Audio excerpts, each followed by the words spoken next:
Hello, thank you for coming to my video. If you would like to help my channel grow, please like and subscribe, and please click on this little bell icon so you never miss a future video.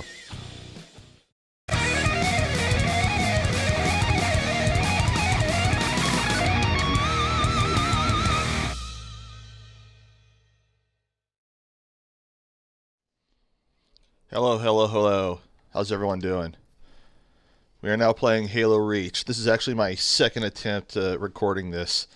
Did a 2-hour recording this yesterday, and my computer did not save the video because my hard drive got full. So we're doing this again, which is alright because this is a good game.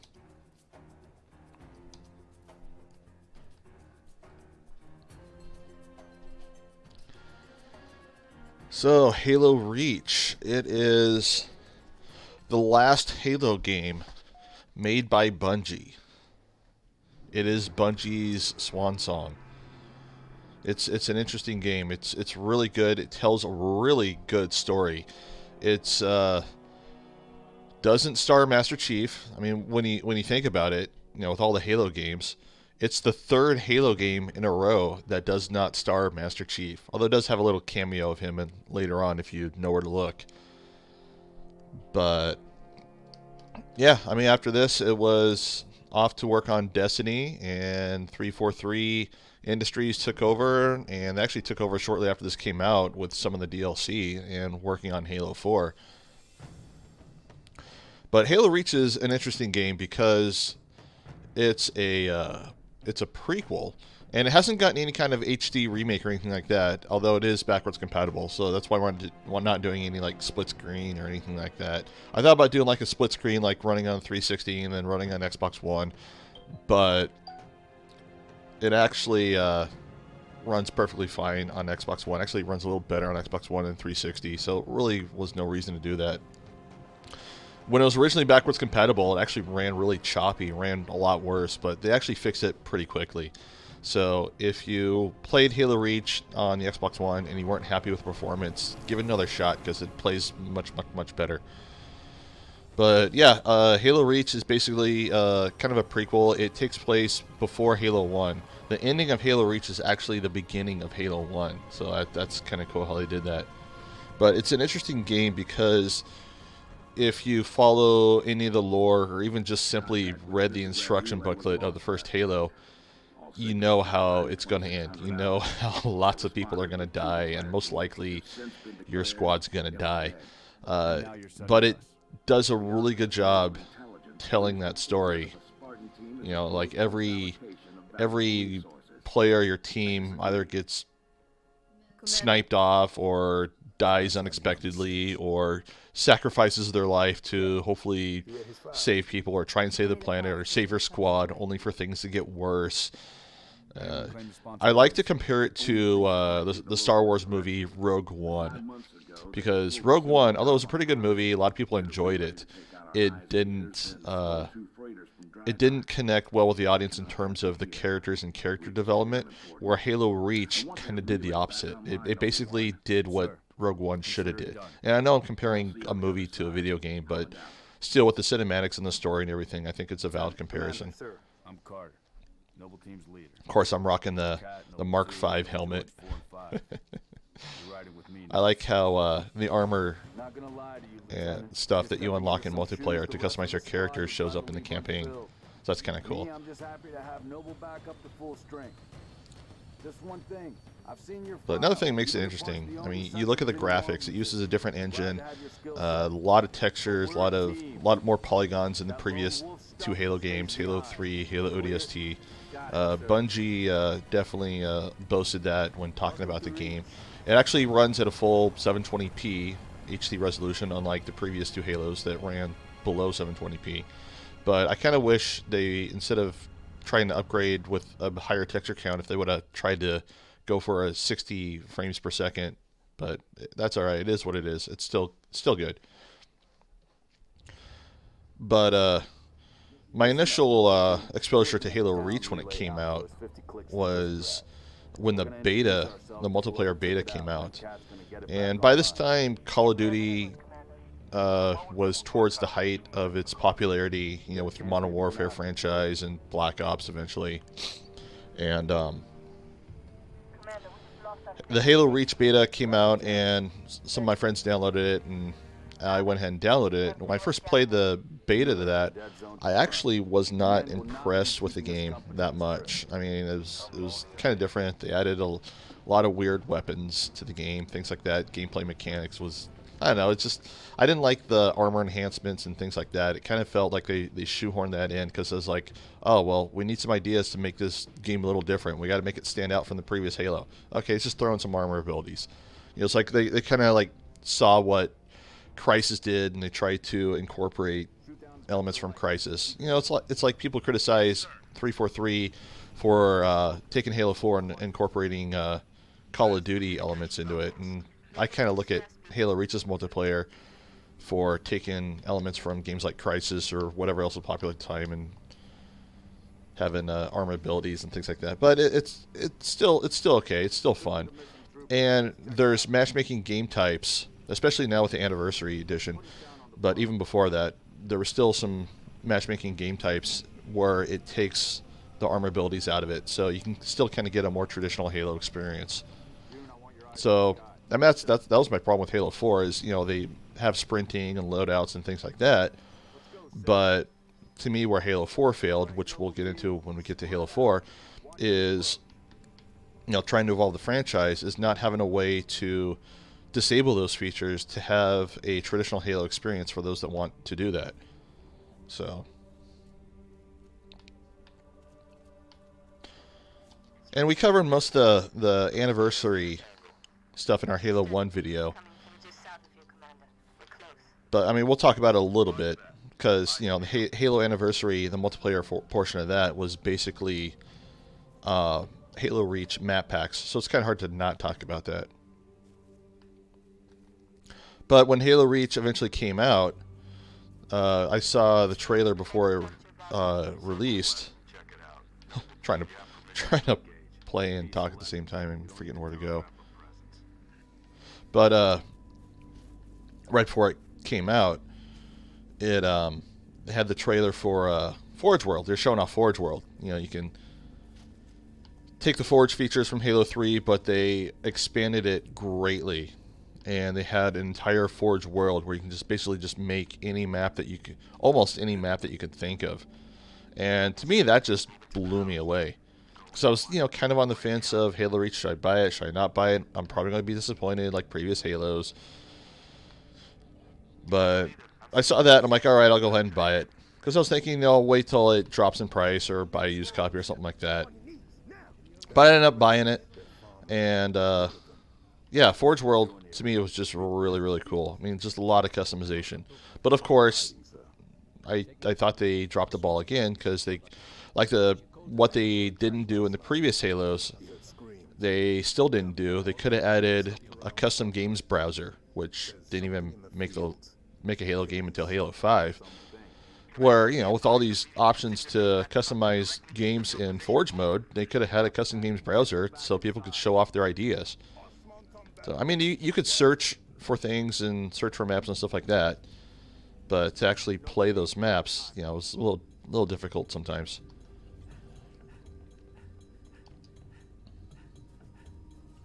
But yeah, I mean, graphics of the game though, I mean, it uses a new engine. Graphics look pretty good.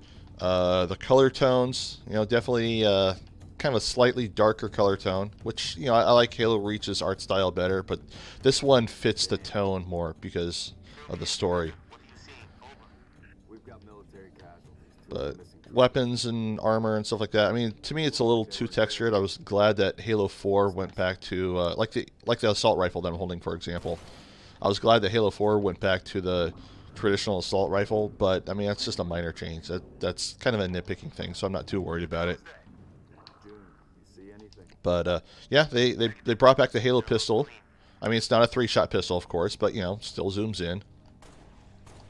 But when you see me fire, you'll see the reticle kind of expand. You know, for like the accuracy will be less the more you fire. So when you shoot a weapon, you kind of got to shoot it slowly to maintain your accuracy. which of course the Spartans in this game, they're actually Spartan 3s. You know, they're part of the Spartan 3 program in the story, where Master Chief was the Spartan 2. And you think, you know, well, they're Spartan 3s, they should be more powerful, but they're actually not. They're less powerful because the whole point of the Spartan 3s, or that they can make more of them with less resources. So they're actually weaker Spartans. I mean, they're still powerful Spartans, but they're actually weaker.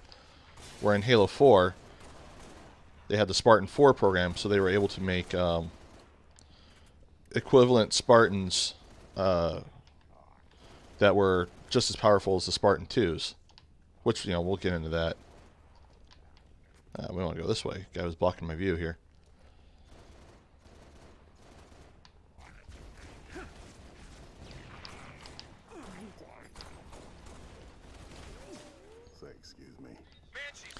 So another problem I have with the game is, you know, same as the Halo 3, is I can only hold 2 grenades, which I liked in Halo 1, Halo 2, being able to hold 4 grenades. I didn't like how they decreased the grenade count. Halo ODST campaign upped it a little bit, but in this one it goes back down to 2. But that's okay. It's a minor change.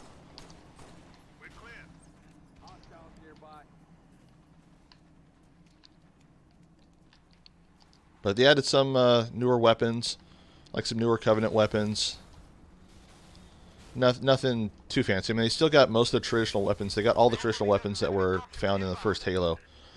But like the beam rifle, you know, from Halo 2 and Halo 3, they actually were replaced with a different kind of beam rifle. It's more of like a, kind of works more like the lightning gun in Quake. Not a fan of it at all. But, I mean, some people know how to use it well. I never cared for it. So I was glad they switched back to the beam rifle in Halo 4. But I do like the Covenant assault rifle, or battle rifle, that they added. It was basically like a long-range needle gun. I thought that was kind of cool. I wish they'd keep that in future Halos.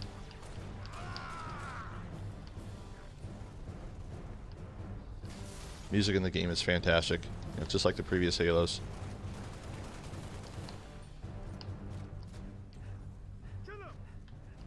Rain effects look pretty cool. Water effects look really good. Stand down, Noble. Stand down. Contacts neutralized.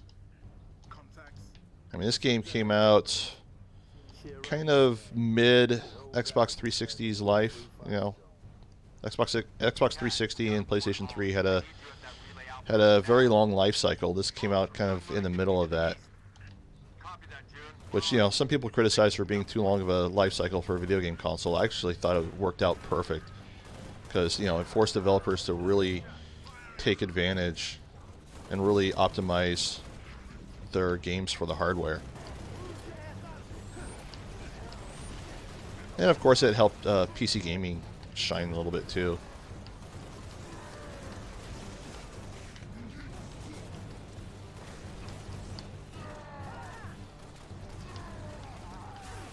Ah, damn it. I'm playing on Boxer settings. Am I on Boxer? So, yeah, okay, yeah, I'm on Boxer. Oh, that's another cool thing, is you can have your X button reload your weapon again, unlike Halo 3. So that's nice. And of course, you can actually switch it, so you can have the reload to your bumper, like Gears of War in Halo 3, or you can, you know, your default settings, it's X to reload. So that's kind of cool. I'm glad they switched to both ways. But I'm used to playing a lot of the newer games where I'll have the trigger zoom in. But of course, this doesn't have that option. Like when I'll play Halo 4, Halo Master Chief Collection, Destiny, Call of Duty. Just about all the controls for all those games, I have it set to the same. So I could play any of those games, bounce back and forth, and the controllers are the same.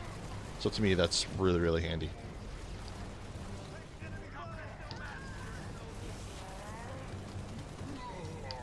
That's one nice thing about PC gaming. Is PC gaming you can adjust the controls with the mouse and keyboard however you want, traditionally. Cool fog effects. Yeah, they did a good job with the graphics in this game. Get I think this game would look really, really good with an HD remake. I mean, whether they do that, because, you know, the anniversary of, the 10-year anniversary of Halo Reach is coming up soon, so be interesting if they actually do that or not.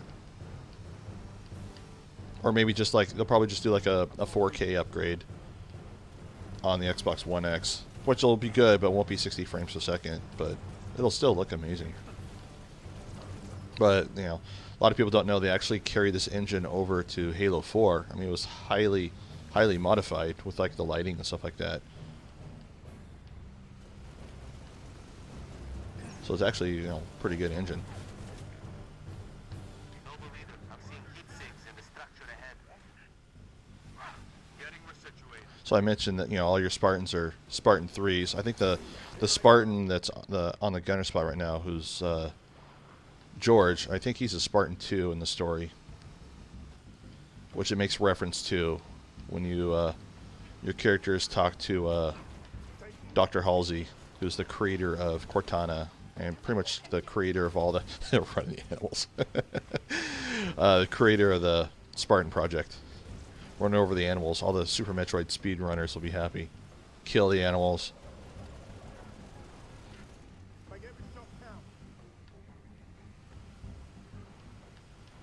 Vehicle controls in this game are pretty good.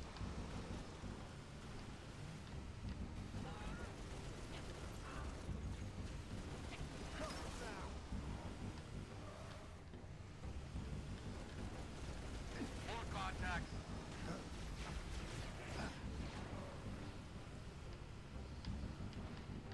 Ah, let's run over the ostrich.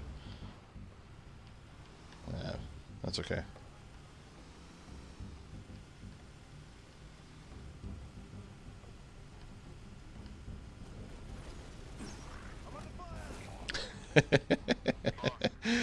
I love how that went flying in the air. Mayday, 3 Charlie 6. Does anyone read? We were attacked by Covenant forces. The Covenant is on reach. The funny thing is, when I got this game and I first played through the campaign, I accidentally had the scoring turned on because you have a scoring mode.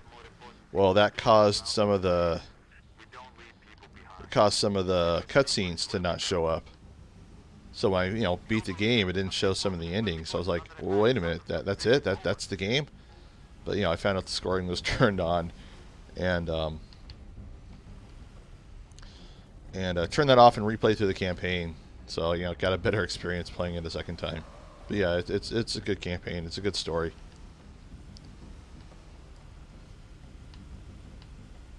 It's definitely one of the better campaigns in Halo. Oh, dropship. There we go.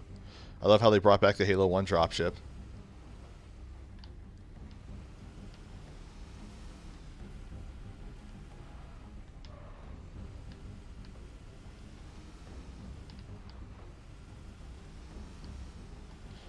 And I think you can actually shoot down the dropships if you hit them enough in this game.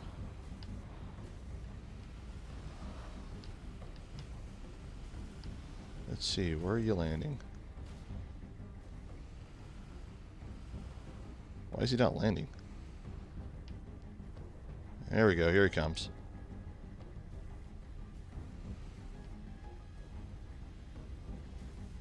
Or is he just circling?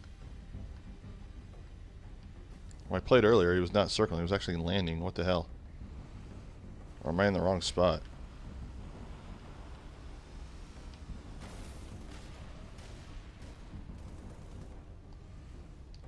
Is it bugged out?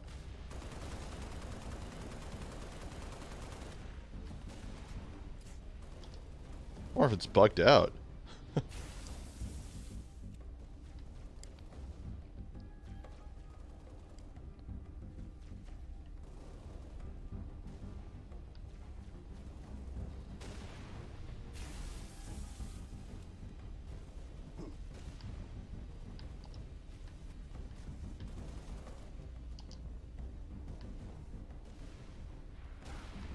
Oh, here we are. We've located the trooper squad.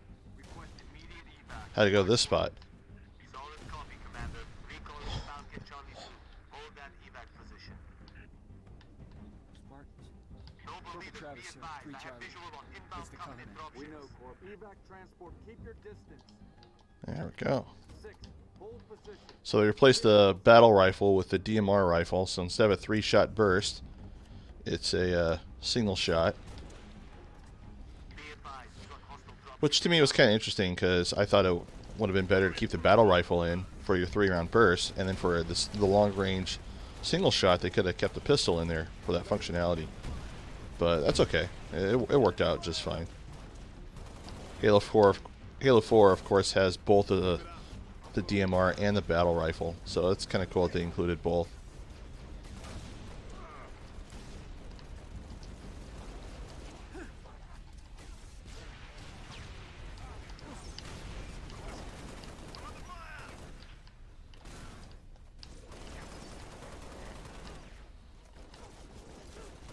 Of course, you know, just like all the Halo games before it, supports split screen co-op and also supports online co-op.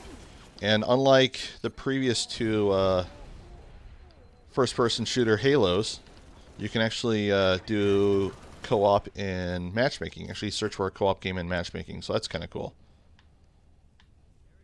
Of course, here's the Covenant rifle they added. It's a long-range needler gun. I like this gun. I thought it was a pretty good addition. Transport. LZ is clear. Move in for evac. Affirmative. Transport inbound.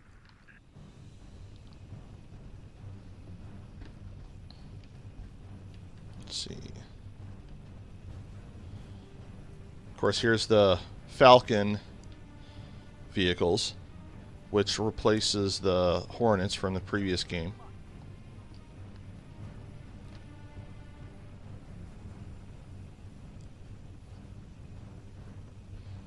Noble 2. Sit rep. Controls a lot different than the Hornets do, Can you beat it?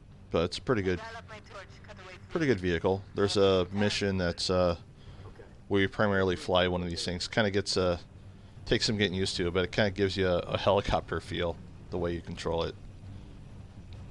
But yeah, campaign is definitely a good mix of various game types. It does a good job alternating between, you know, close quarters, open field, vehicles, back to close quarters, and back and forth. There's even a chapter where you fly to outer space and you play on a space fighter and you shoot down a bunch of Covenant spacecrafts. So that's definitely a really cool addition. Which, of course, they also had that in Halo 4. But they did it really well in this game.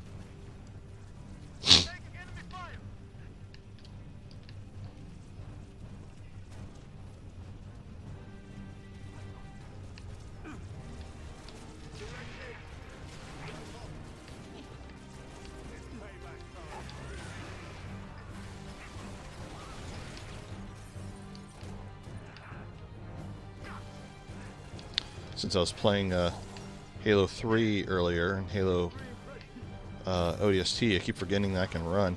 How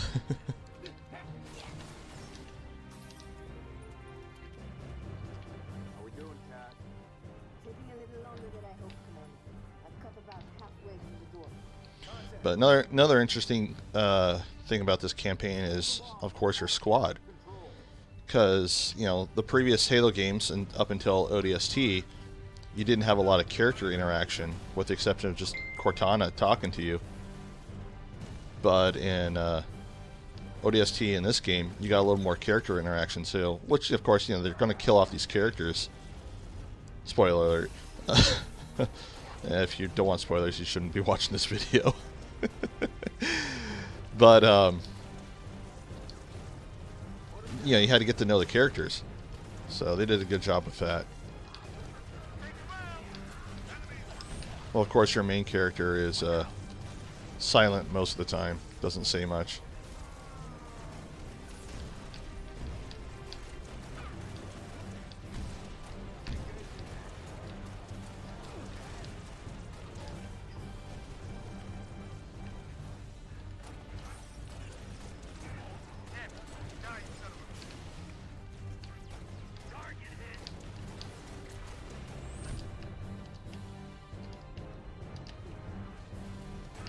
They're trying to sneak around. Nah, that ain't working. Of course, they took out dual wielding in this game. Everybody inside. You know, Halo 2, Halo 3 had dual wielding. Halo ODST, they didn't have dual wielding because, you know, you weren't playing as Spartans. And in this one, they also took out the dual wielding. So some people were upset, some people didn't care. But, you know, they did keep the night vision, though. That's kind of cool. It's not as effective like it was in ODST. But, oh crap, did that bounce off? Oh shit, that bounced off of him. Let's grab this health pack. Oh, and they brought back health packs. You know, ODST had health packs, so this one does too, so that's kind of cool. We need to find the control room. From there, Cat can get Nice the nod to Halo 1. Emil, post here. If we flush any hostiles, they're yours. All right, let's do this.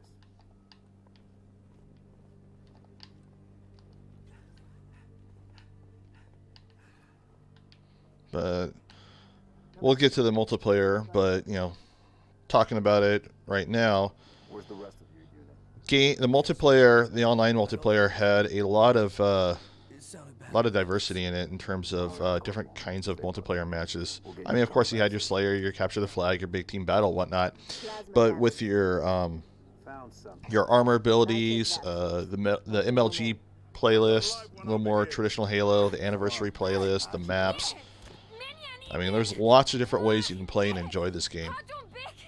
So even though when I played the multiplayer at first, and it was good, but it wasn't great.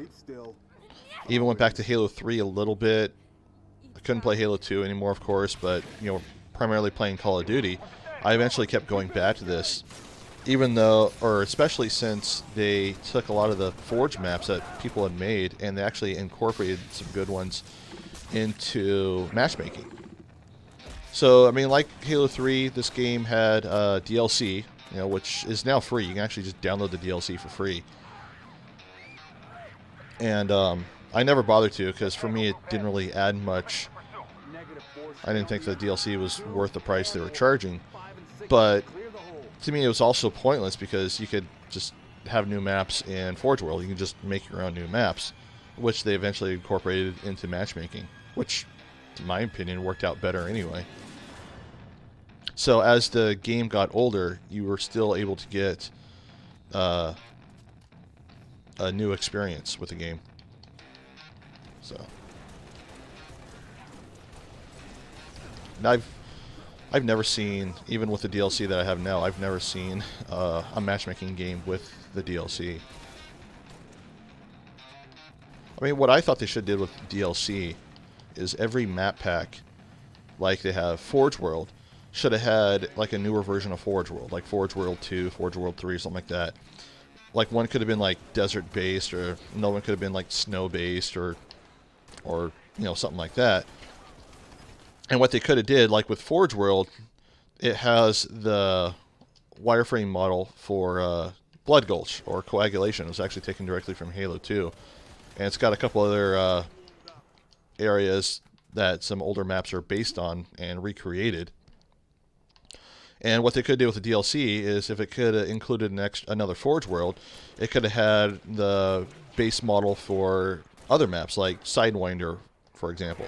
And then the next one could have came out, and it could have had another Forge World and had the base for Waterworks, or just whatever future or previous Halo maps. And that, to me, I thought that would have been a much cooler idea. They could have went with that. Unfortunately, they didn't do so.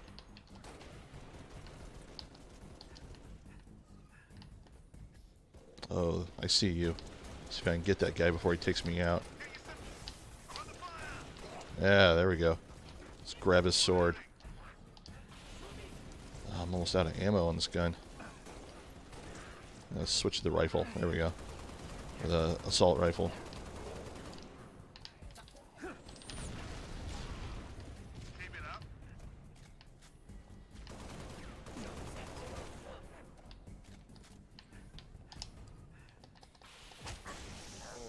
Of course, with the sprinting in this game, that can make the sword pretty powerful. You can just run up and slice them.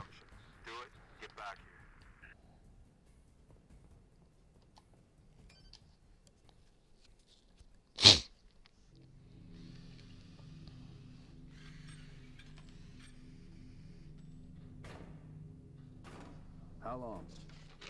Question of my life. If the question is when will the station be back online, 2 weeks earliest.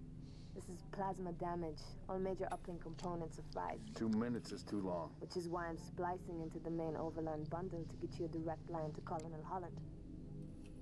You're in my light, Commander. Find out what she knows.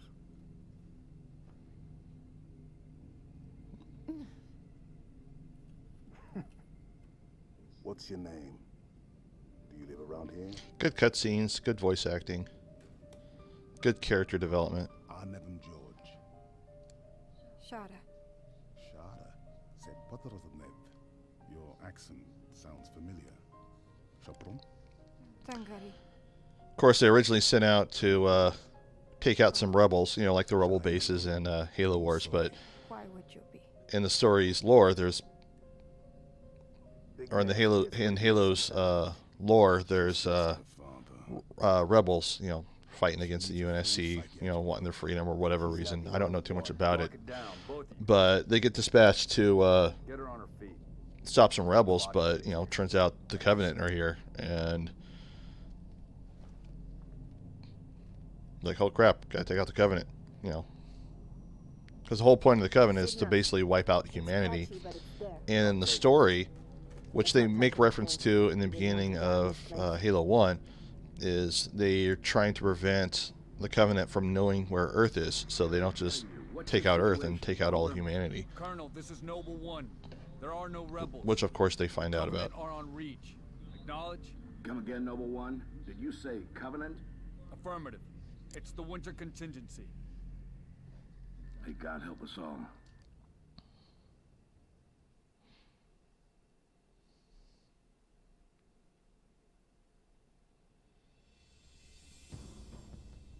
And as you progress after the next chapters, it does a good job of advancing the story, that making you think that you're winning, and then all of a sudden something will happen that things are getting worse.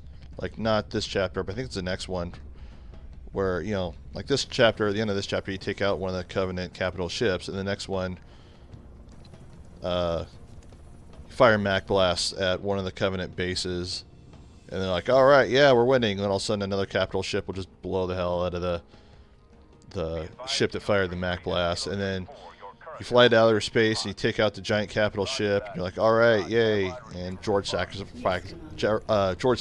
himself, and then all of a sudden a bunch more warp in, and things just keep going from bad to worse. The sword base is presently under siege from a Corvette-class Covenant vessel. Due to the sensitive nature of this facility, use of orbital rounds has been, for the moment, prohibited. Regrettably, my efforts to obtain relevant data on enemy forces have been unsuccessful. However, current defensive forces are insufficient. Oni has requested Team Noble's direct intervention to help secure sword base. Good old Mountain Dew. Carbonated coffee. We're stuck with that ship for the time being. Let's focus on the hostile infantry. Give those troopers a hand. Cat 6, you're out here. Yeah, even though the game's almost 10 years old and runs on old hardware, the gameplay still holds up really good. Story definitely does. And some of the campaign is recycled a little bit. Like this stage here, you actually play it again later. You kind of play through backwards, but it still works out. Spartans, hostiles north.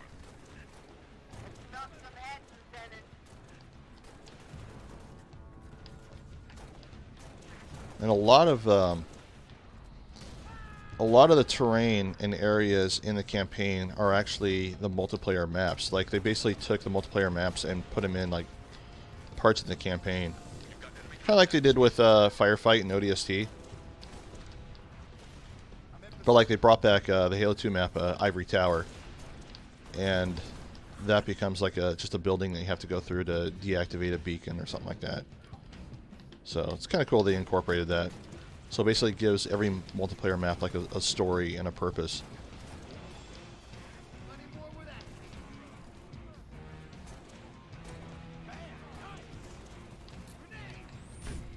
Ooh, ouch. Sit back and let my shields charge. There we go.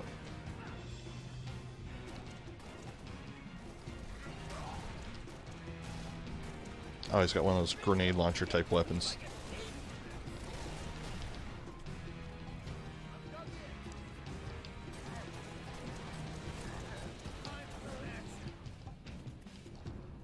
Let's noob combo him.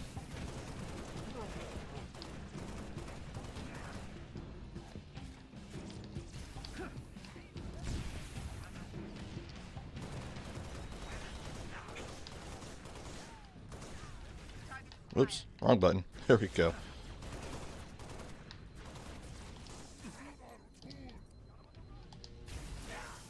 Oh, hit the wrong guy. There we go.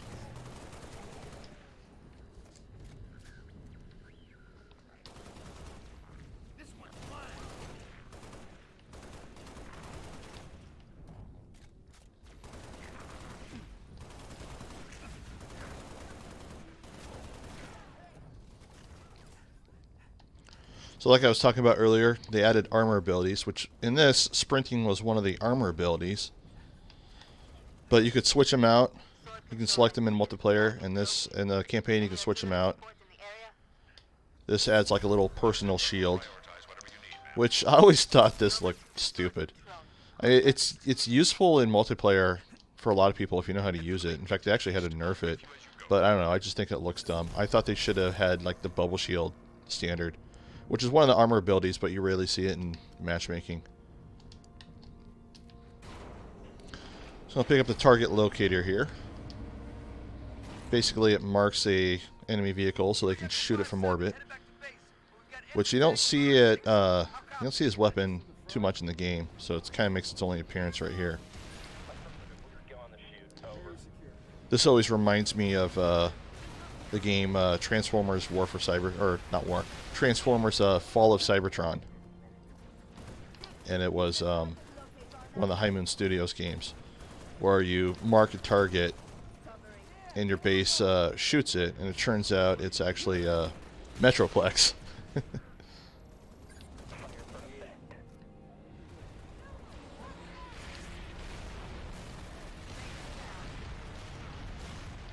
I should do a let's play of that game. Roger that. I'm clear. Pelican inbound with transport 6.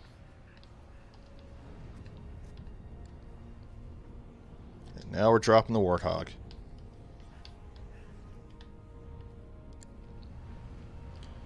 Which I never get tired of driving around Warthogs in Halo.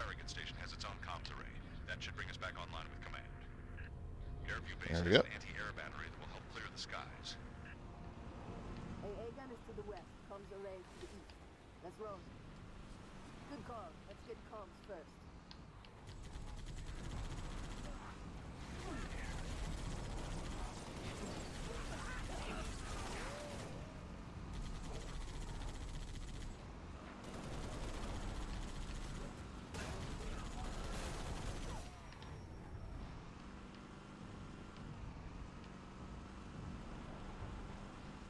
Hope that comms array has a working generator. Enemy revenant coming in hot. Let's search the area for a generator station.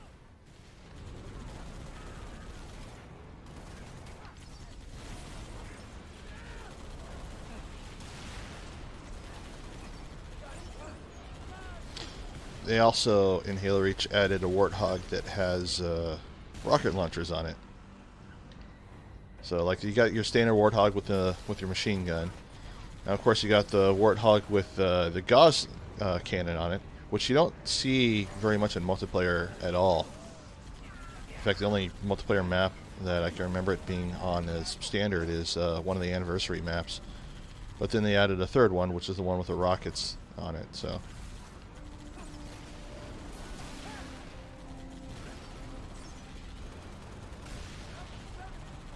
Added that little vehicle there, which it's like a little catapulty gun, or little catapulty vehicle. Kind of a cross between the Wraith and the Ghost. I actually don't care for it that much.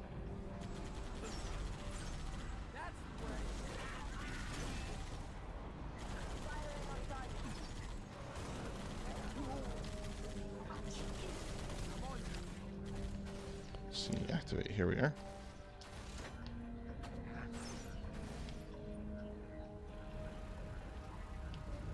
Ah, here we go. Grenades. Okay, generator is up and running. Find that comms relay. Should be up high. Dropship inbound. New target, quiet.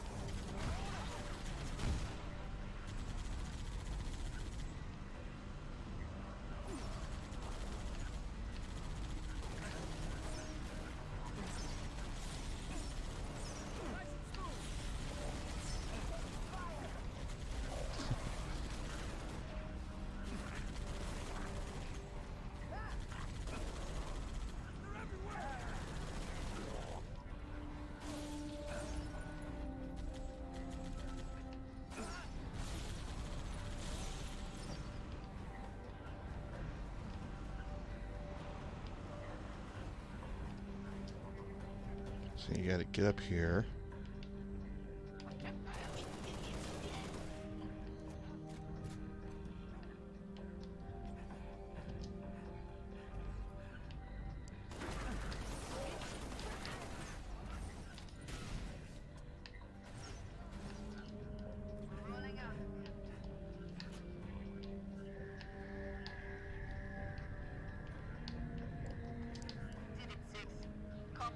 And of course they brought back fall damage in this. Now let's head for Airview Base and get that AA gun online. Spartans, this is Sword Control. Thought you could use some mobile firepower. Always. Take that hog,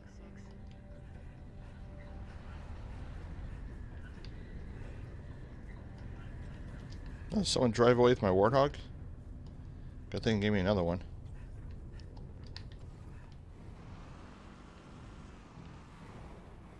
Oh yeah, they're driving it now.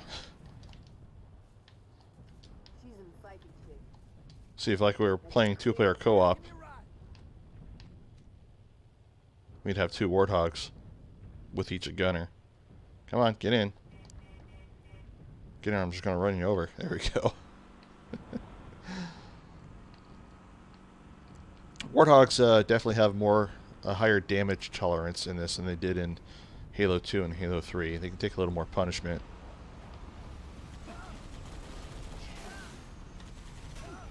Oh, we saved it. Yeah.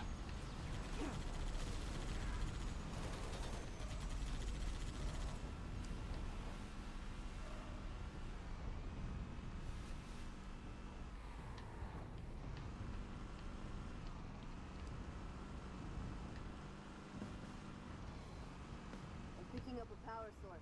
We're close to the AA gun. That's the gun over there.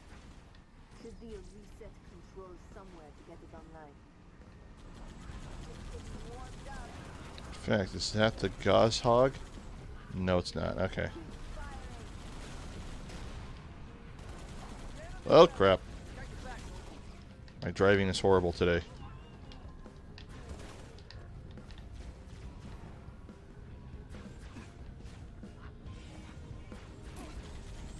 Yeah, don't take your time getting in.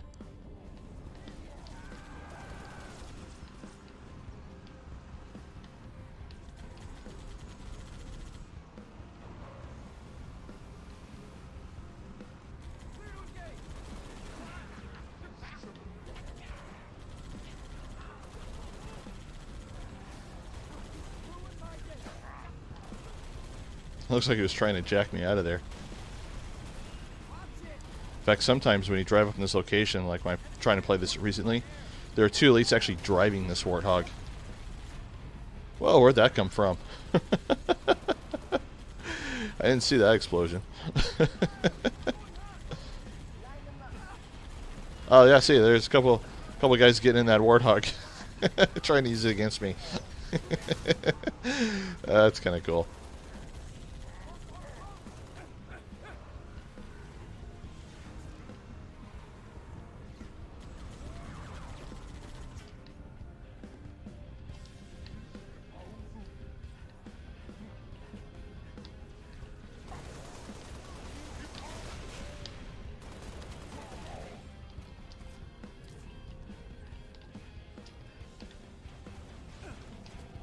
Oh, I want to hit. Did it hit the switch? Okay, good. It did hit the switch. AA gun is online. Rifles up here.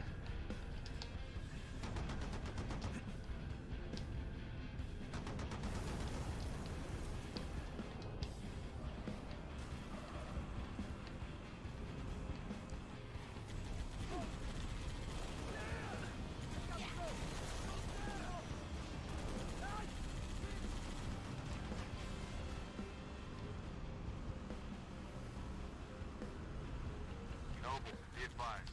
Company Corvette moving into position. Never get tired of running them over. Oh crap. Oh, there we go. We saved it.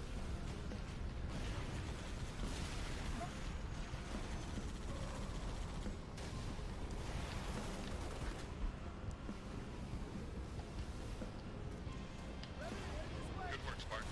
Return to Sword Base. Most of your team is inbound, imminent.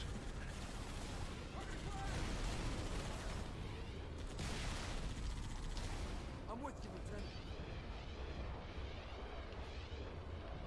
We're stalled at the tower atrium. Cat, where are you? Opening the gates now.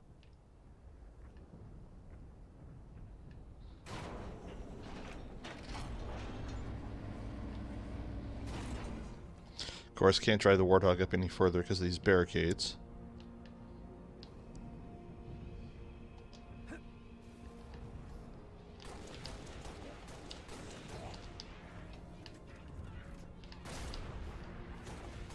There comes some suicide grunts.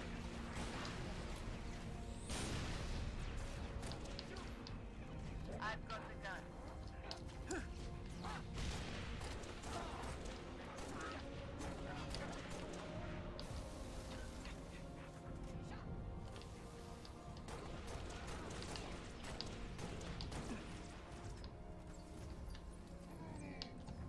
Let's see. It's a great. There we are. Trying to switch grenades. Oh, got him too. Nice.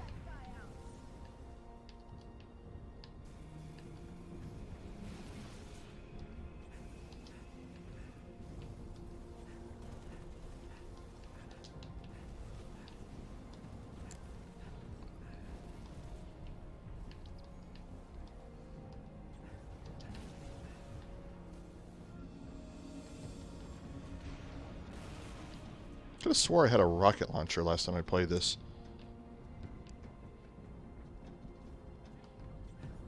Okay, got a couple hunters.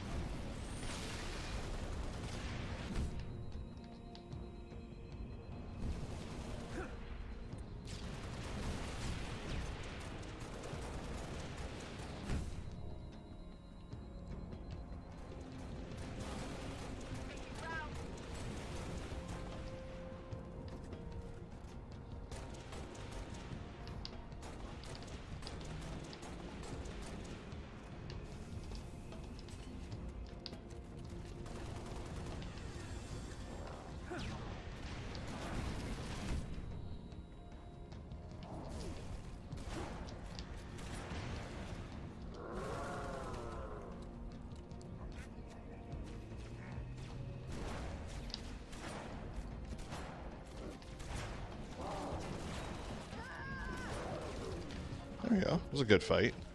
You have to go through the security office. Elevator, Lieutenant. Take it.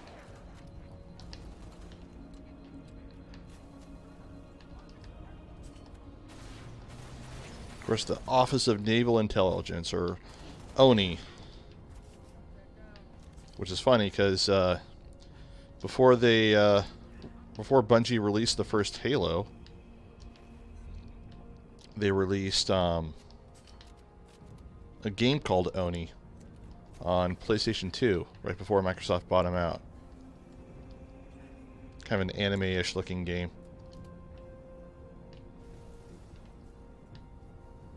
Thought I threw down another rifle somewhere. Or some ammo. Or I guess this is the one I picked up. Okay. I should look up and see how much that's worth. Don't know if it's worth a lot or...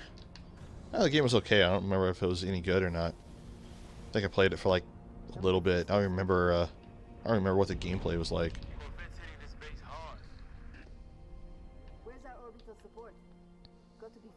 But if people never heard of it, I mean, you could put the game in to into a PlayStation, and it'll show the Bungie startup logo, and you can actually freak some people out that aren't aware of the game.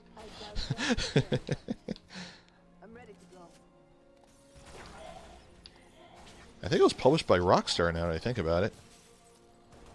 Developed by Bungie, published by Rockstar.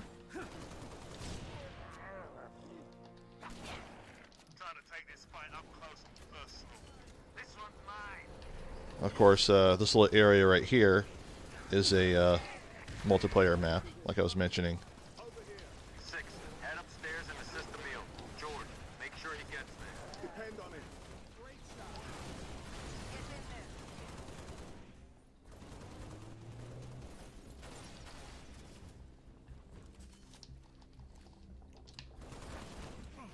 I'm firing.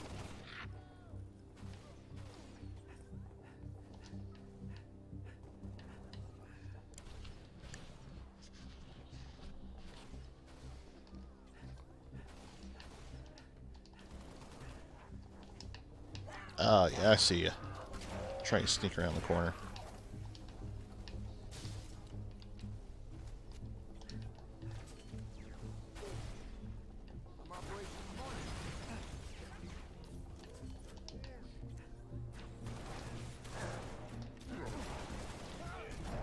Corvette's gonna rip this base apart. What's the situation, Noble?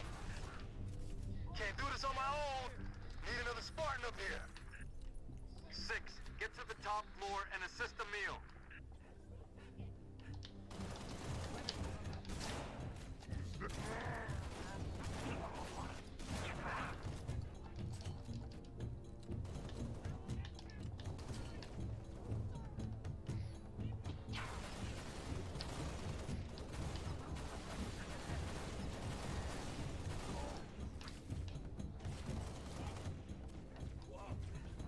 See these battle rifles?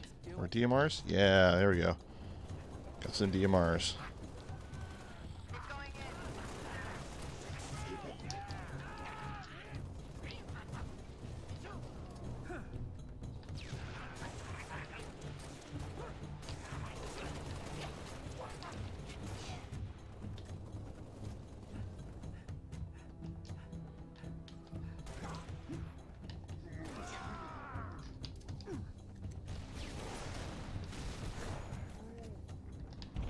Commander, this base won't survive another salvo from that Corvette. Kill those Banshees.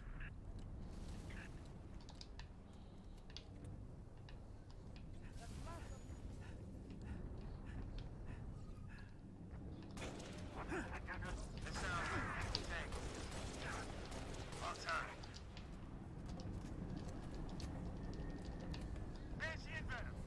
So this right here, they kind of brought back the lock-on for the rocket launcher, like was in Halo 2. Now you don't have to hold it to lock on or anything like that. Oh, this guy's trying to stay hidden. Oh, two of them here. Oh, let's hide back in here a little bit. Keep shooting, Noble 6. Watch down low.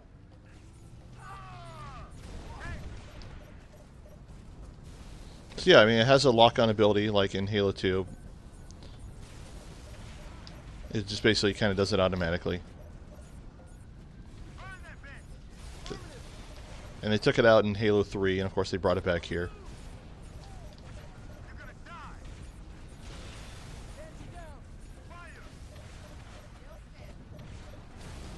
But unlike the previous Halos, you can destroy the dropships. So that's kind of cool. I like how they did that. Noble team, longswords are inbound and ready to push. Orbital Grab some more defenses rockets. standing by to take I think that's the end of the mission. Yeah, it's the end of the mission.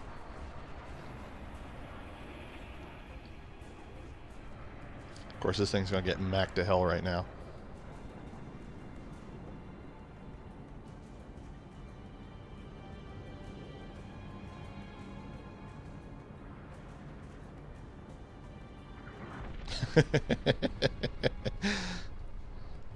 Beautiful, ain't it? Someone should take a picture. Nice work, by the way. I aim to please. 5, 6, get down to the science wing. Dr. Halsey wants a debrief and command saying we're all hers. Repeat? Sounded like you said Halsey. I did. Copy that, on our way. Don't need command to tell me. Been all hers half my life.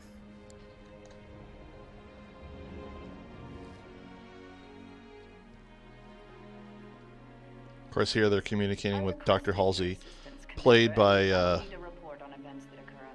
the same voice actress that does Cortana, you know, because she's basically the one that created Cortana, who also is the same voice actress that plays Princess Peach in a lot of the later Super Mario games. Just some additions I've made. Indeed. Of course, there it makes reference to George being a Spartan too, because all the Spartans that Halsey created, they refer to her as Mom. If he was a civilian male in his mid-60s, he died with And it kind of hints here that Elites, then.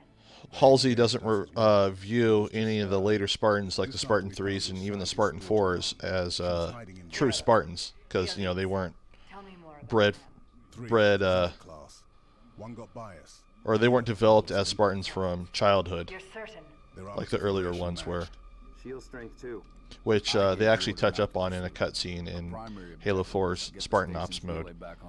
Your primary objective. And it kind of shows because, you know, a puppet or a Spartan.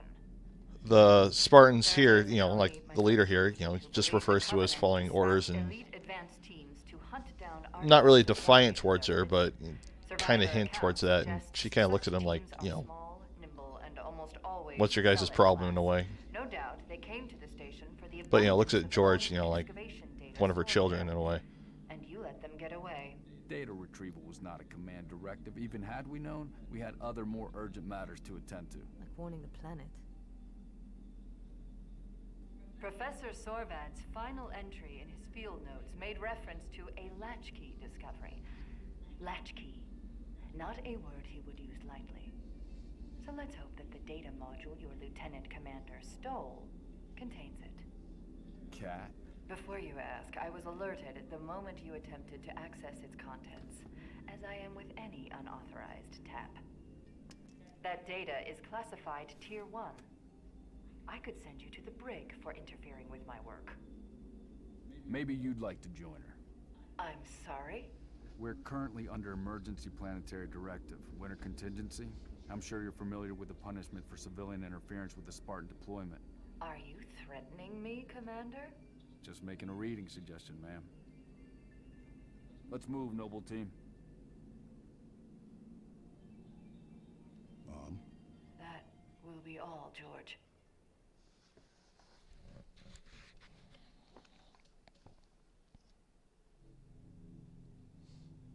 So yeah, that's basically the first part of Halo Reach's campaign. And eventually, as the campaign goes on, you know, Covenant are kicking ass more and more. But yeah, let's play some multiplayer now. Okay, so now we're gonna get into the meat and potatoes of Halo Reach, as of all the Halo games, the multiplayer. So I was playing this yesterday. It was on a Sunday, and the game is actually, even though it's almost 10 years old, and you got a lot of other Halo games, the multiplayer is actually still pretty well active. So, kind of taking a couple minutes to find a big team battle match here. I mean, it's on a Monday night right now, but you know, there's still people playing. It's still finding some people. Not taking too long. Just a quick note: if you're ever playing Halo Reach and you download the DLC, and it says DLC not found, just restart the game. I had to do that earlier in order to get the game to read it off the hard drive. That'll help things go a little smoother. So, unlike the game before it, you had a voting system. So you basically vote which map and game you want to play on. Of course, there's a Forge World map right there. It looks like that might be the map that gets voted. Actually, let's vote for this one. Oh, okay. We're playing on Abridged. Abridged, of course, is a Halo Forge World variant map. And I'll show off Forge World a little bit after this match. But I'm really glad that Halo Reach still has a good multiplayer community. Even though I don't play it as much. I mean, when I play Halo, I pop in Master Chief Collection, especially now that it's fixed. But Halo Reach, of course, it's the last Halo that Bungie made. So some people consider it the last true Halo, which is fine. And it's good to see the game still represented. In fact, when I started planning out, and even when I started doing recordings of this Halo series, like you see a lot of my previous recordings and the picture-in-picture stuff, I started that before the Master Chief Collection patch even hit. And one of the ways I was going to end this video is, even though, or not this video, but this series, that even though the Halo series, it's hard to find a traditional Halo game online. Oh, I want to get in that gunner seat. Oh, he's driving off. Even though it's hard to find an old school Halo experience online because of Master Chief Collection being broken at the time, there's still plenty of options. Of course, one being that El Dorito mod, which of course got shut down. And then the other option being the Halo 2 Silent Cartographer mod. And the third option, of course, being Halo Reach. And even Halo Anniversary, because it's tied into Reach, it's the same multiplayer base. And even though most of these matches, you still have equipment and things like that, there are some playlists, like the Anniversary playlist, that don't have the sprinting and armor abilities. So you can still kind of get a traditional Halo experience. Like a couple of my friends, this was when they started to not care much for Halo. Like my friends that I used to play Halo 2 with and Halo 3 with, they started playing Halo less with Halo Reach because they didn't really care much for the armor abilities. They thought it was kind of shoehorned in, like I mentioned earlier. And also, this is when Call of Duty was starting to become really, really popular. Oh, that guy sniped me over there. He's trying to. I see you hidden there. But of course, Halo had a lot more competition at the time. But I mean, at least it still set itself apart from Call of Duty at this time. So you still had reasons to play both games. It wasn't like, which game should I play? Which one's better? Not necessarily which one is better, but, which one do you... They're both different, so, which one do you like playing more? Of course, with Halo 4, it wasn't really like that. Kind of merged them both together. So, oh, this is Assault. Is that the bomb right there? Oh, I see you, buddy. Ah, bomb disappeared. Oh, that's too bad. Almost had it. Almost had it. Let's reload. Yeah, I love the Forge World variants. But, like, if I go the other side over there, that rock, not this one here, but that one way over there, the top of that rock, is actually the base for a variation of a Halo 2 remake. I want to say Ascension. I think that's the name of the map. You got this island right here, which looks smaller than it is, but it's actually just really far away. But, you can have a pretty good map there. You got this little room right there, and of course you got the little platform up there. But I would love to see... a map that uses just the entire map, just a great big huge bib team battle. Put some elements over there, put some stuff over here. And of course here you got the little valley right here, and that's actually... It died showing that off. That's actually the wireframe model for Coagulation, or Blood Gulch, and it was taken directly from Halo 2. So with the exception of the coast and the caverns, you can make a very faithful remake of Coagulation, which they actually did when the game came out. Which is one of my complaints with the Anniversary Edition, because it included all new maps, but I thought the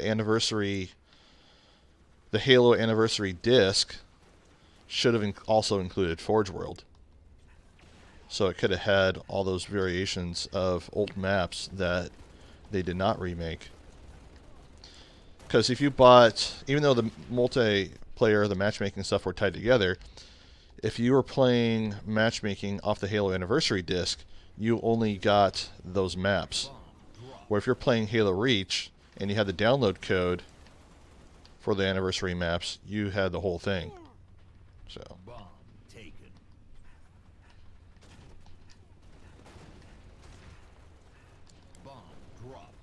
I keep forgetting it's assault. I'm just going around trying to kill people. There we go. Of course, you want to try and take, because your reticle is getting bigger, it kind of represents your weapon's accuracy, so you kind of want to keep shooting at a slower pace. So there's a trade-off where you can shoot faster, but the weapon's not going to be as accurate.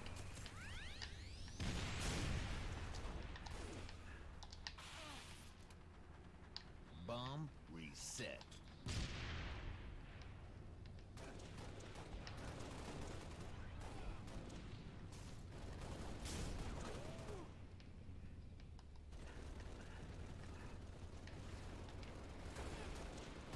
Yeah, gameplay still holds up.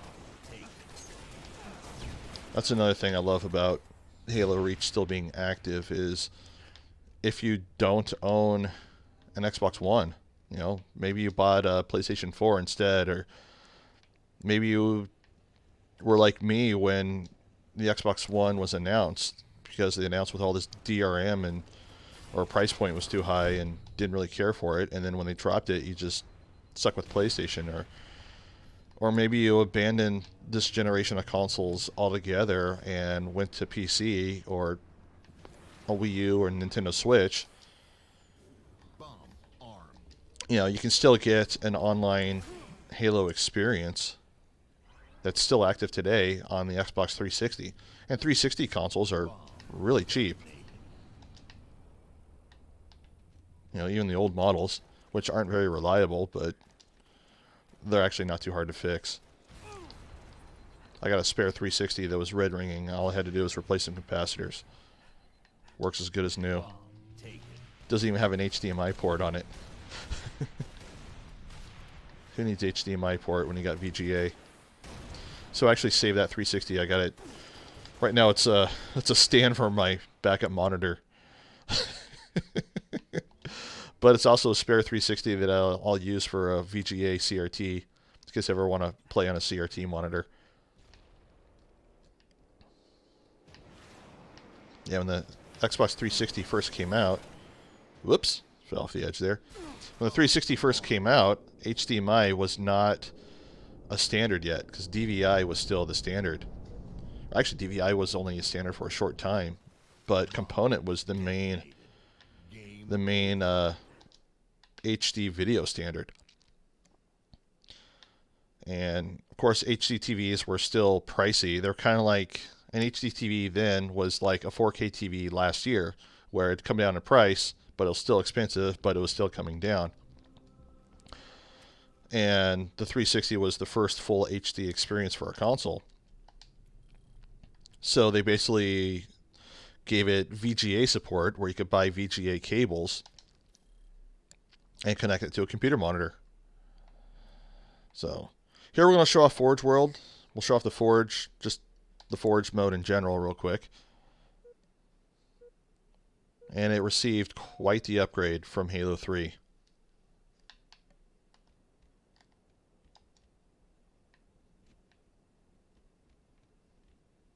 So if I hit up, switch to build mode, which, you know, if you have a couple players, if you look at the other player when they're doing this, they look like the monitor, you know, the monitors of the Halo installations.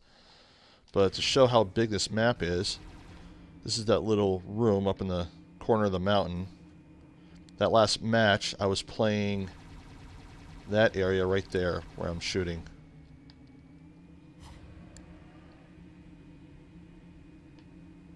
And of course, there's this little platform right here, which they actually use as a platform for the remake of the Halo 2 map Sanctuary. Pretty good, faithful remake.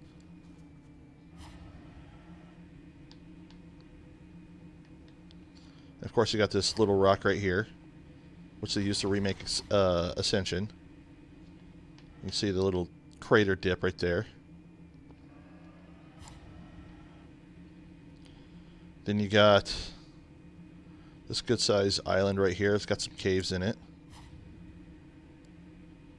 I don't see too many maps in matchmaking that use this. I see some every now and then, but it's a pretty cool map. Or pretty cool section. But this little base part right here, you know, you got the little shallow water. Is a map, I think the name of the map is Trident, that kind of expands both side to side here. It's a pretty good map. I love how Forge World maps were added to matchmaking later, just to kind of keep the game fresh. And of course here, you have Coagulation, also known as Blood Gulch. So with the exception of the little coastline, or the cliff to the coast right there, and of course they block that off. And the coast over there, it's Blood Gulch. You know, you got your base, which is right here, and then you got your second base, which is placed over there. Of course, you got the little trail on the hillside right here, and usually there's like a big rock right there to hide behind. And the other side, there's the other path, and there's a little cave on the side there, and there's the other cave there, and there, right there, there it is, where you go in and grab the overshield. So that's really cool that they did that. I mean, that's pretty sweet. And of course up here was the variation of the map that I was just playing on. You got this little ledge up here. And you got another hilltop here, and you can connect them together if you want, which kind of looks like that last map did. So yeah, I mean, that's pretty cool. I mean, that's Forge World. You could do pretty much do anything as long as you have the budget. Like, it shows a budget there, and each time you build a piece, it takes it out of your budget. And you can have it to where it floats, or you can make it fall, or so you can build whatever you want as long as it's within the budget. But what makes this really cool compared to Halo 3's is, you know, let's put a structure right there, and let's make another one, is you can put things through other things.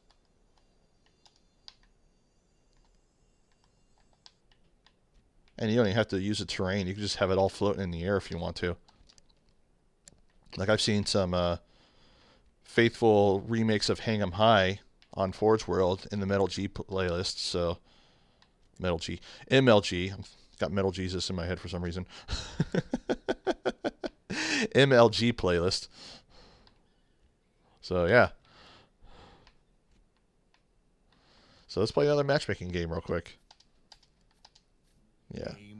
Always impressed with Forge World. And they expanded Forge a little bit in Halo 4. I mean, they didn't expand on it too much. They didn't have a Forge World, but they did have some Forge maps. They couldn't make them as big in Halo 4 as they did in here. And then Master Chief Collection, you know, the Halo 2 Anniversary had a Forge World. It was very similar. They expanded that with, like, switches and things like that. And Halo 5's Forge World, holy crap. Took a while to add it, but that's really cool. So let's go to matchmaking. 576 people playing Team Slayer. I don't know how accurate that is. Still a good population. Big team battle, still pretty big. 17 people playing Anniversary Classic. Let's see if we can find a match. Don't know if we can find a match or not, but only 17 people, but we'll see. I was able to find a match yesterday.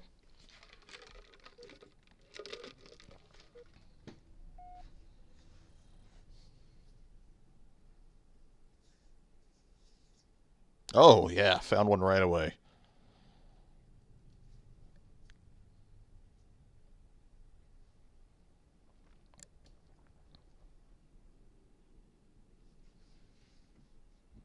Come on, find some more people.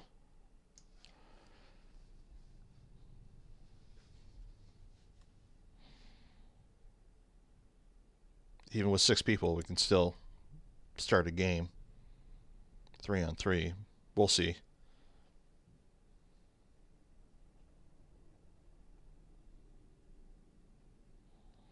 I think 343 should actually eliminate some of the playlists just to kind of condense it down a little bit.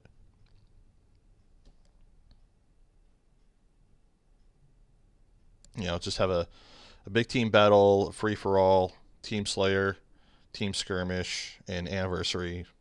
And that's it. That's really all you need. Actually, a lot of people playing the zombie modes. Have one more for zombies. Oh, someone dropped out. 4 on 3. That's okay. So looks like they're all anniversary based. Sometimes you'll have a old map. It'll be Halo Reach based. It won't be anniversary based. It won't have the 3-shot pistol, and they'll still have armor abilities. But if it has anniversary in front of the title, then it's more based around Halo 1. But yeah, definitely some faithful remakes. Team snipers. I actually do Slayer. I don't want to do snipers. But like I covered in my Halo 1 video, it's basically a map pack and expansion to Halo Reach. It's not a true Halo 1 experience. And even with some changes in the custom game settings, you can make it feel more like Halo 1, like in the gravity and stuff like that. And it's too bad they didn't go that extra mile to do so. But it's still good. It's still a good experience.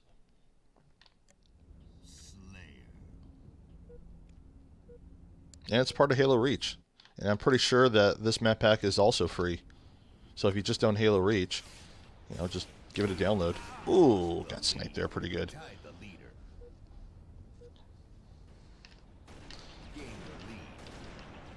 And Halo Reach, you can find a copy of that for pretty cheap. So I don't know how much it is digitally, but I've seen the disc around for $5 recently.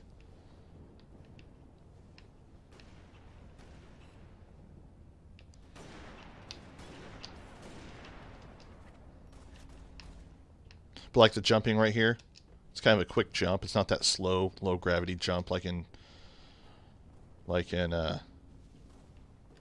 first Halo. But, you know, there's no armor abilities. So it is kind of more of a closer Halo 1 experience, or just traditional Halo experience.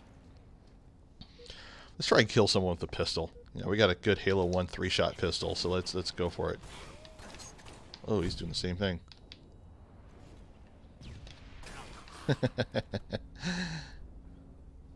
Good old trusty pistol. I always thought in Halo 4, since it had loadouts and power weapons, that they should have made the Halo 1 pistol in that game as one of the loadout power weapons. There we go. A couple shots there to the head. Oh, I see you, buddy. I see you. Yeah.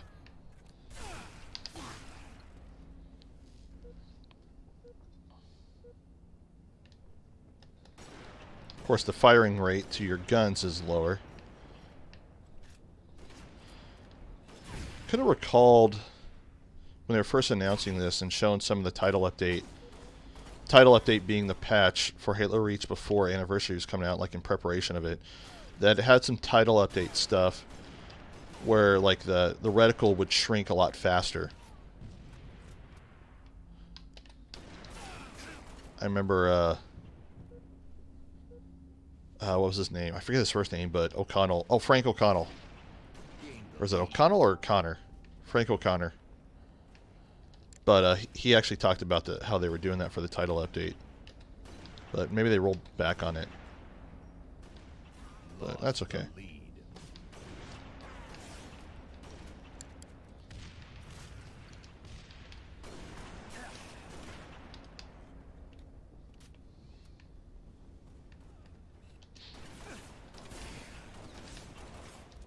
Oh, surrounded. Oh, crap.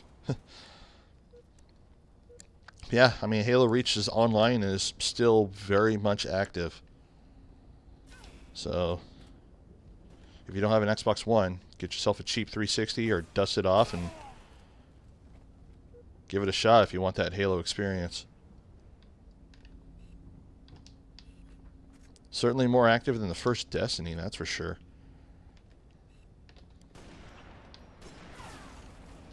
I mean, it's pretty impressive when you think about it, because with all the Halos you can play online on consoles, you know, you got Halo 3, which is slightly active, but not very much. It died back down once Master Chief Collection patch hit. You got Halo 3, you got Halo Reach, Halo Master Chief Collection, and Halo 5.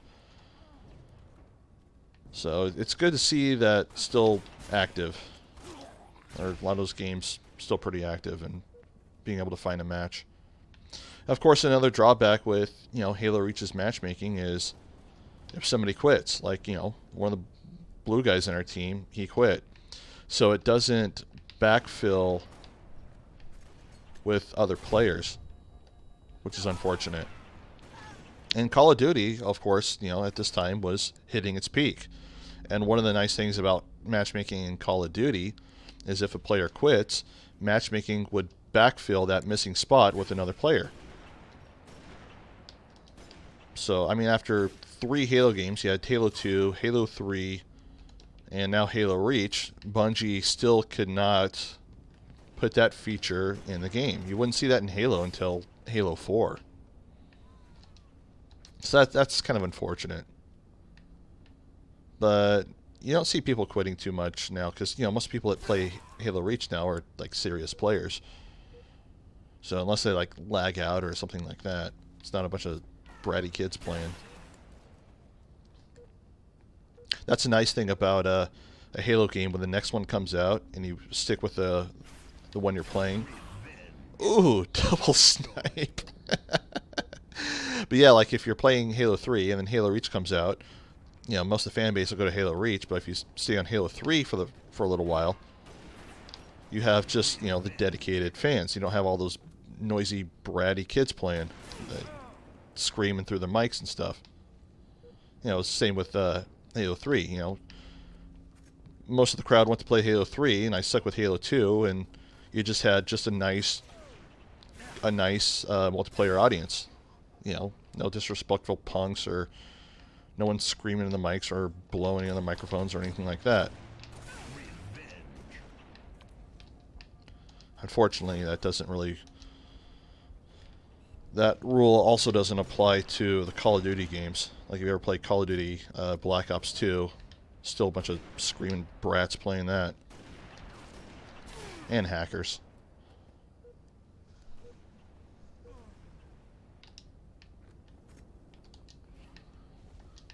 Which is why I am so glad Nintendo went with the party chat using a phone app. I will defend that. I don't care what people think.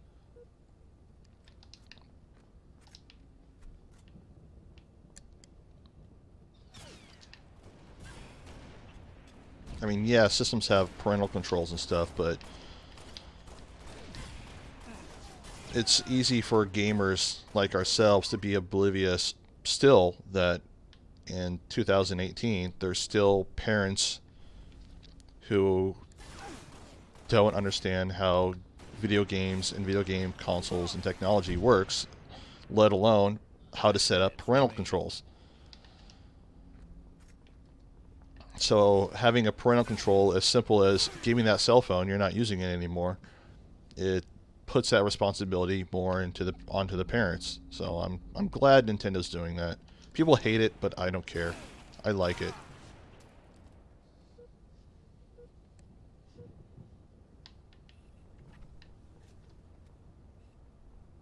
$48 to $29. 2-on-4. You know, for 2-on-4, we're not doing too bad. Oh, another thing I can show off real quick if I can stay alive. This little door right here.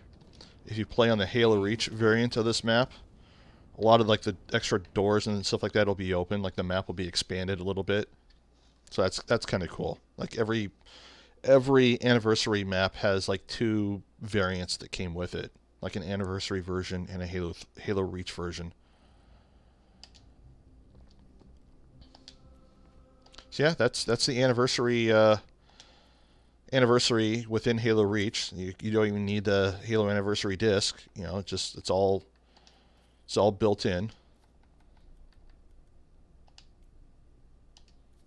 So yeah, let's play one more game of Team Slayer here. course, they also implemented search restrictions, like you could filter out people with good connection, people that speak the same language as you or more of a similar skill. But of course, that's also going to slow down your search a little bit. But at the time, you know, those were nice features.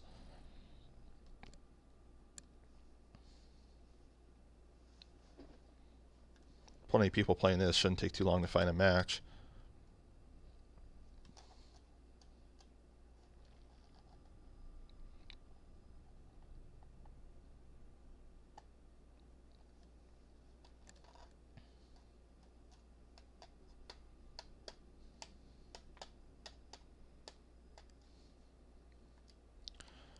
Show off some of the menu stuff real quick.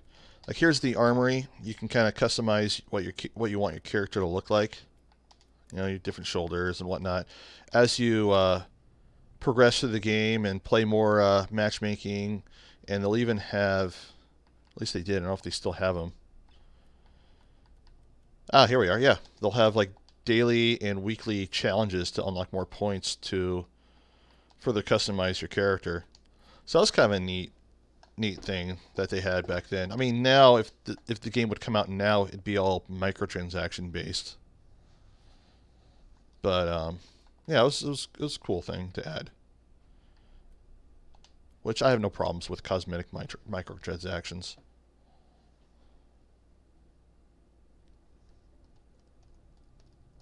I should make a video on that alone.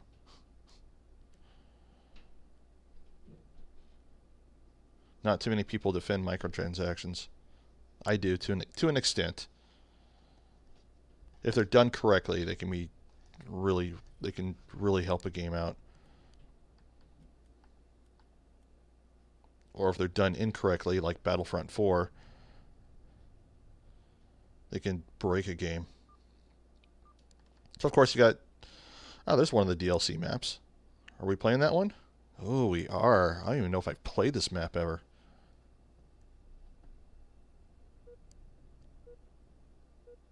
Yeah, I don't think I've ever played this map. This will be exciting. Game over. Everyone quit. Guess I won't be playing it. It must have disconnected me from the party or something. Hey, I won. Sweet. I win by everyone else forfeiting.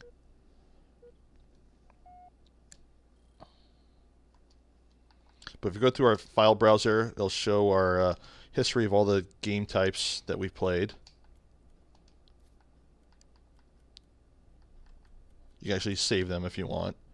Like, even if I don't have Halo Anniversary, I can still save the Anniversary game type and apply that to other maps. So I can play custom games with a 3-shot pistol. Of course, if you save them, they'll all go here. And send them to players if you want to. You could search for all the map variants if you want to search for them. Like if you upload a different version of Forge World, like a custom version of Hang 'em High, you can search for that. And yeah, Bungie definitely went all out with this game, even though it still doesn't have a custom games browser. It has everything but yeah, here I am playing on a Monday night after 9 p.m. It's a school night. No longer the weekend, but the game is still active.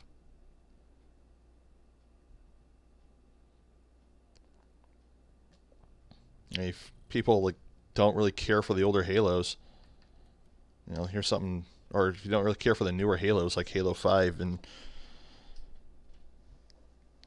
still tired of Master Chief Collection even though it's been fixed, you know, pop in some Halo Reach.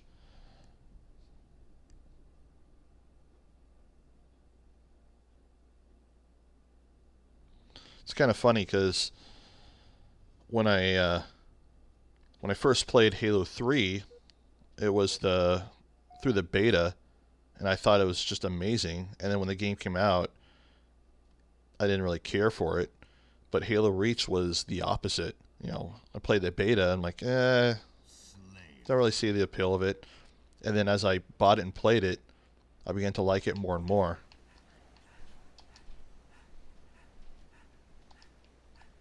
So this is a pretty good map. This is one of the Forge World maps that is actually available when the game came out. So, Forge World variants.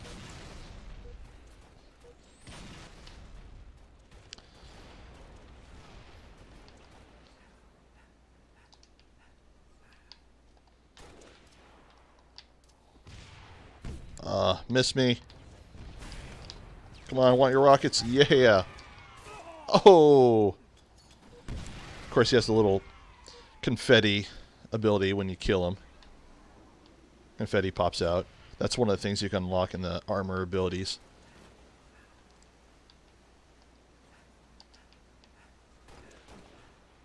It's been a while since I played this. Used to be pretty good at it. Made a montage video. It wasn't anything special, but in the montage video I had a couple shots where I'd boost off that and no scope two guys with a sniper shot. I still have it around somewhere. If you want to see that, make a note in the comments. I'll link it in the description. But only if someone makes a note in the comments.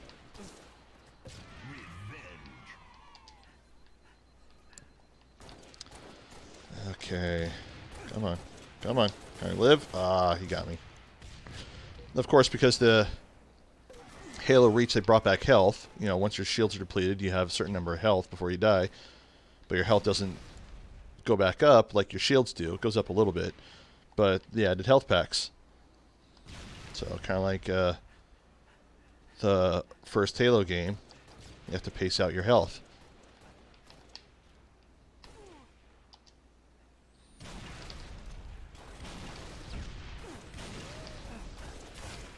Oh, I'm getting double teamed. I didn't see the second guy there.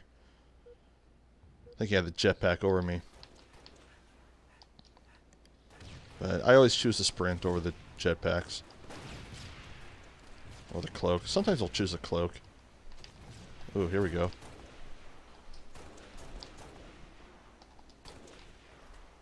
Oh, didn't even notice him. Someone being sneaky.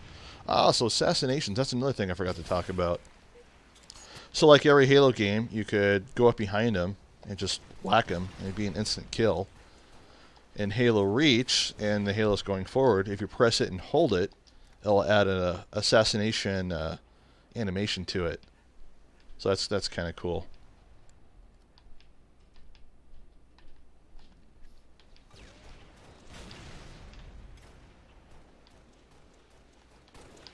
Let's see. Oh, that guy sees me up there. Dang it. Say we'd have a good crossfire on that guy over there, but that guy up there shot him down. Or shot me down. Oh, there he is. I want my revenge.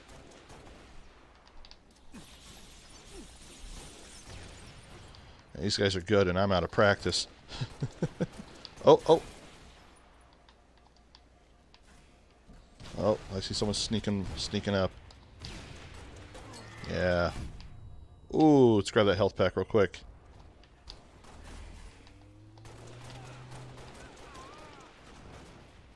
Of course, you got the Halo, classic Halo pistol, which is not a 3-shot weapon, or not a 3-shot head weapon, but if you know how to use it, it's still pretty good. It's a nice touch.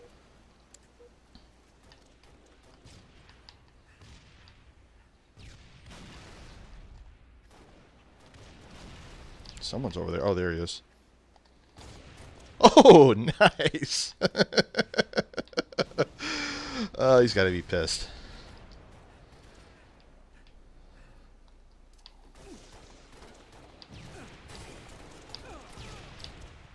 Got that guy. Gotta keep an eye out for him. Ah, dang it. Should have ran for the health pack up there. See, there's a sniper rifle that spawns right here, but a lot of activity here, so people are going to be grabbing it.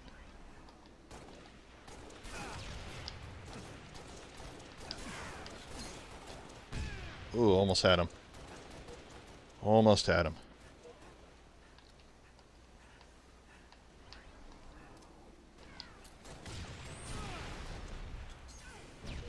That was stupid. He saw me coming and threw down a grenade, so I landed right into his grenade. That's okay. See, there's a grenade launcher that spawns right there, if I remember correctly.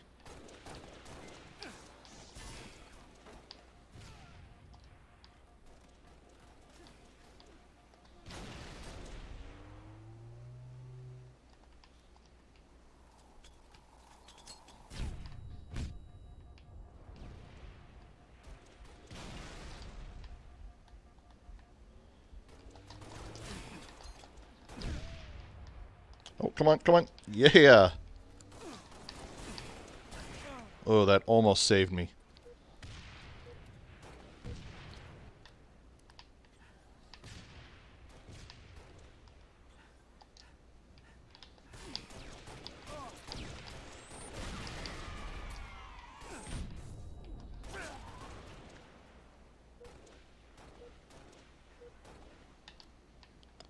Oh, there's a grenade launcher. I like this grenade launcher better than the one they have in Halo 4. Of course, if you hit a vehicle with it, it'll add an EMP ability to it.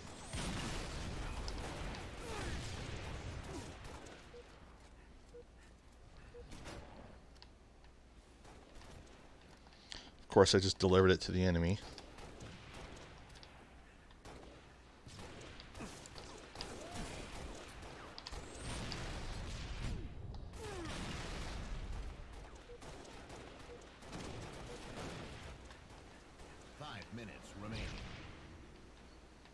See if I can sneak up on this guy.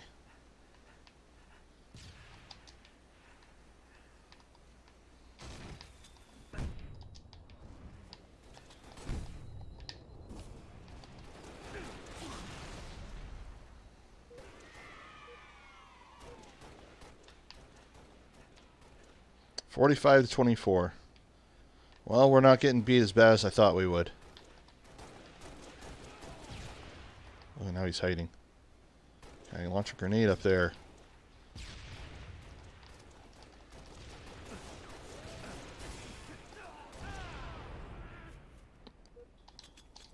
Let's show off the jetpack real quick. What the heck?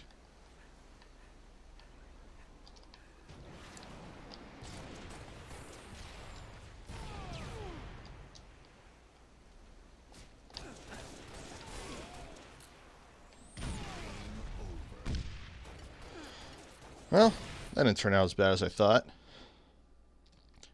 At least I didn't have the lowest number of kills. So yeah, that's Halo Reach. So let me know what you think of the game. If you haven't played the game for a while, pop it in, see if you still like it. Next will be part 6, if I'm counting correctly. We'll be doing Halo 4. And Halo 4 is definitely an interesting game that I'm looking forward to covering. So let me know what you think down below in the comments, and I'll see you guys in the next video.